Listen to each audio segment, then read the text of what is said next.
ሁለተኛ ነገሥት ምዕራፍ 23 ንጉሡም ላከ፣ የይሁዳንና የኢየሩሳሌምንም ሽማግሌዎች ሁሉ ሰበሰባቸው። ንጉሡም ወደ እግዚአብሔር ቤት ወጣ፣ ከእርሱም ጋር የይሁዳ ሰዎች ሁሉ፣ በኢየሩሳሌምም የሚኖሩ ሁሉ፣ ካህናቱና ነቢያቱም፣ ሕዝቡም ሁሉ ከታናሾቹ ጀምሮ እስከ ታላቆቹ ድረስ ወጡ። በእግዚአብሔርም ቤት የተገኘውን የቃል ኪዳኑን መጽሐፍ ቃል ሁሉ በጆሮአቸው አነበበ። ንጉሡም በአምደ ወርቁ አጠገብ ቆሞ እግዚአብሔርን ተከትሎ ይሄድ ዘንድ ትእዛዙንና ምስክሩንም ሥርዓቱንም በፍጹም ልቡና በፍጹም ነፍሱ ይጠብቅ ዘንድ በዚሁም መጽሐፍ የተጻፈውን የቃል ኪዳን ቃል ያጸና ዘንድ በእግዚአብሔር ፊት ቃል ኪዳን አደረገ። ሕዝቡም ሁሉ ቃል ኪዳን ገቡ። ንጉሡም የካህናቱን አለቃ ኬልቅያስን፣ በሁለተኛው ማዕርግ ያሉትን ካህናትን፣ በረኞቹንም፣ ለበዓልና ለማምለኪያ አጸድ ለሰማይም ሰራዊት ሁሉ የተሰሩትን ዕቃዎች ሁሉ ከእግዚአብሔር መቅደስ ያወጡ ዘንድ አዘዛቸው። ከኢየሩሳሌምም ውጭ በቄድሮን ሜዳ አቃጠላቸው፣ አመዱንም ወደ ቤቴል ወሰደው። የይሁዳ ነገሥታትም በይሁዳ ከተሞች በነበሩት በኮረብታው መስገጃዎች በኢየሩሳሌምም ዙሪያ ባሉ መስገጃዎች ያጥኑ ዘንድ ያኖሯቸውን የጣዖቱን ካህናት ለበዓልና ለፀሐይ ለጨረቃና ለከዋክብት ለሰማይም ሰራዊት ሁሉ ያጥኑ የነበሩትንም አስወገደ። የማምለኪያ አጸድንም ጣዖት ከእግዚአብሔር ቤት ወደ ኢየሩሳሌም ውጭ ወደ ቄድሮን ፈፋ አወጣው። በቄድሮንም ፈፋ አጠገብ አቃጠለው። አድቅቆም ትቢያ አደረገው። ትቢያውንም በሕዝብ መቃብር ላይ ጣለው። ሴቶቹም ለማምለኪያ አጸድ መጋረጃ ይፈትሉባቸው የነበሩትን በእግዚአብሔር ቤት ውስጥ ያሉትን የሰዶማውያንን ቤቶች አፈረሰ። ካህናቱንም ሁሉ ከይሁዳ ከተሞች አወጣቸው። ከጌባም ጀምሮ እስከ ቤርሳቤህ ድረስ ካህናት ያጥኑበት የነበረውን የኮረብታ መስገጃ ሁሉ እርኩስ አደረገው። በከተማይቱም በር በግራ በኩል በነበረው በከተማይቱ ሹም በኢያሱ በር መግቢያ አጠገብ የነበሩትን የበሮቹን መስገጃዎች አፈረሰ። የኮረብታው መስገጃዎች ካህናት ግን በኢየሩሳሌም ወዳለው ወደ እግዚአብሔር መሠዊያ አይመጡም ነበር። ብቻ በወንድሞቻቸው መካከል ቂጣ እንጀራ ይበሉ ነበር። ማንም ሰው ወንድ ልጁን ወይም ሴት ልጁን ለሞሎክ በእሳት እንዳያሳልፍ በሄኖም ልጆች ሸለቆ የነበረውን ቶፌትን እርኩስ አደረገው።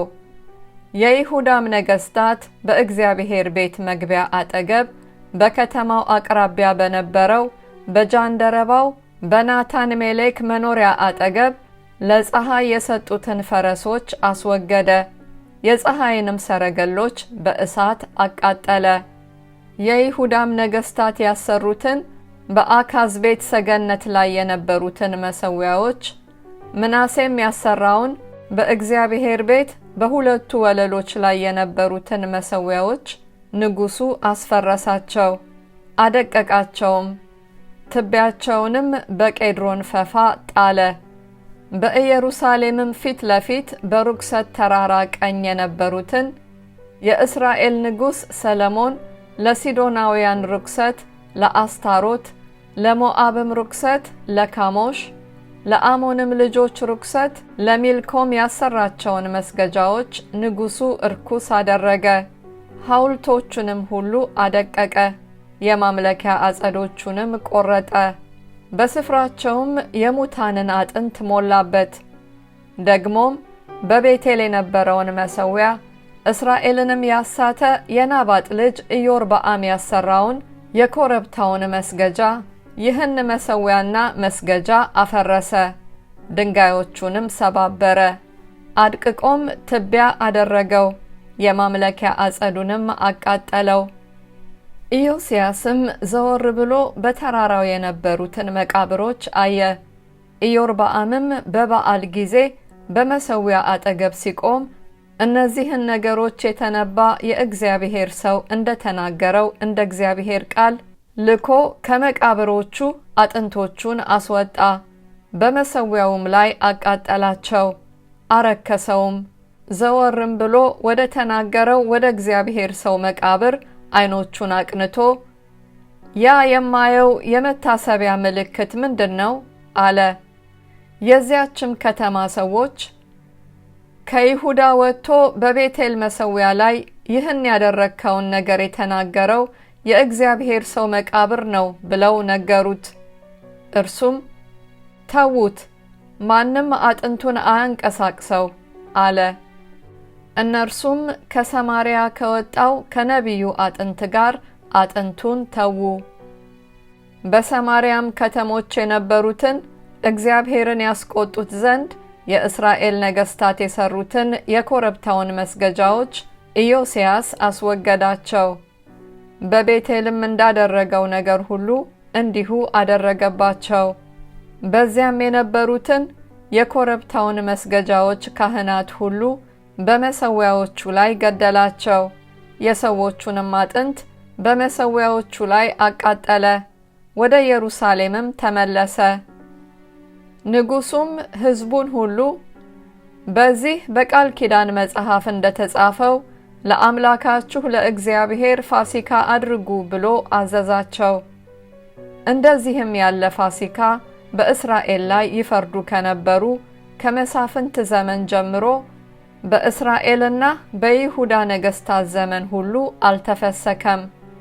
ነገር ግን በይሁዳ ንጉሥ በኢዮስያስ በ18ኛው ዓመት ይህ ፋሲካ በኢየሩሳሌም ለእግዚአብሔር ተፈሰከ። ደግሞም ካህኑ ኬልቅያስ በእግዚአብሔር ቤት ባገኘው መጽሐፍ የተጻፈውን የሕጉን ቃል ያጸና ዘንድ መናፍስት ጠሪዎቹንና ጠንቋዮቹን ተራፊምንና ጣዖታትንም በይሁዳ አገርና በኢየሩሳሌም የተገኘውን ርኩሰት ሁሉ ኢዮስያስ አስወገደ። እንደ ሙሴም ሕግ ሁሉ በፍጹም ልቡ በፍጹምም ነፍሱ በፍጹምም ኃይሉ ወደ እግዚአብሔርም የተመለሰ እንደርሱ ያለ ንጉሥ ከእርሱ አስቀድሞ አልነበረም፣ እንደርሱም ያለ ንጉሥ ከእርሱ በኋላ አልተነሳም። ነገር ግን ምናሴ ስላስቆጣው ነገር ሁሉ እግዚአብሔር በይሁዳ ላይ ከነደደው ከታላቁ ቁጣው ትኩሳት አልተመለሰም። እግዚአብሔርም እስራኤልን እንዳራቅሁት ይሁዳን ከፊቴ አርቀዋለሁ፣ ይህችንም የመረጥኋትን ከተማ ኢየሩሳሌምንና ስሜ በዚያ ይሆናል ያልሁትን ቤት እጥላለሁ አለ። የቀረውም የኢዮስያስ ነገር የሰራውም ሥራ ሁሉ በይሁዳ ነገሥታት ታሪክ መጽሐፍ የተጻፈ አይደለምን? በእርሱም ዘመን የግብፅ ንጉሥ ፈርዖን ኒካኡ ከአሦር ንጉሥ ጋር ሊጋጠም ወደ ኤፍራጥስ ወንዝ ወጣ። ንጉሡም ኢዮስያስ ከእርሱ ጋር ሊጋጠም ወጣ። ፈርዖንም በተገናኘው ጊዜ በመጊዶ ገደለው። ከሞተም በኋላ ባሪያዎቹ በሰረገላው አድርገው ከመጊዶ ወደ ኢየሩሳሌም አመጡት፣ በመቃብሩም ቀበሩት።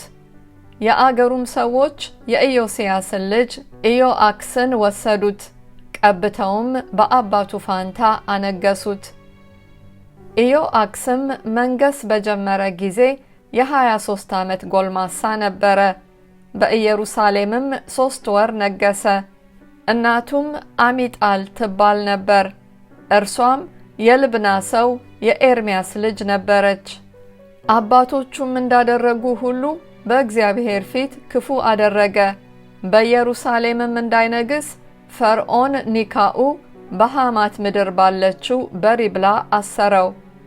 በምድሩም ላይ 100 መክሊት ብርና 1 መክሊት ወርቅ ፈሰሴ ጣለበት። ፈርዖን ኒካኡም የኢዮስያስን ልጅ ኤልያቄምን በአባቱ በኢዮስያስ ፋንታ አነገሰ። ስሙንም ኢዮአቄም ብሎ ለወጠው።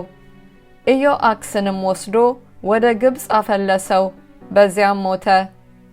ኢዮአቄምም ብሩንና ወርቁን ለፈርዖን ሰጠው። እንደ ፈርዖንም ትእዛዝ ገንዘብ ይሰጥ ዘንድ ምድሩን አስገበረ። ለፈርዖን ኒካኡም ይሰጥ ዘንድ ከአገሩ ሕዝብ ሁሉ እንደ ግምጋሜው ብርና ወርቅ አስከፈለ። ኢዮአቄምም መንገስ በጀመረ ጊዜ የ25 ዓመት ጎልማሳ ነበረ። በኢየሩሳሌምም 11 ዓመት ነገሰ። እናቱም ዘቢዳ ትባል ነበር። እርሷም የሩማ ሰው የፈዳያ ልጅ ነበረች። አባቶቹም እንዳደረጉ ሁሉ በእግዚአብሔር ፊት ክፉ አደረገ።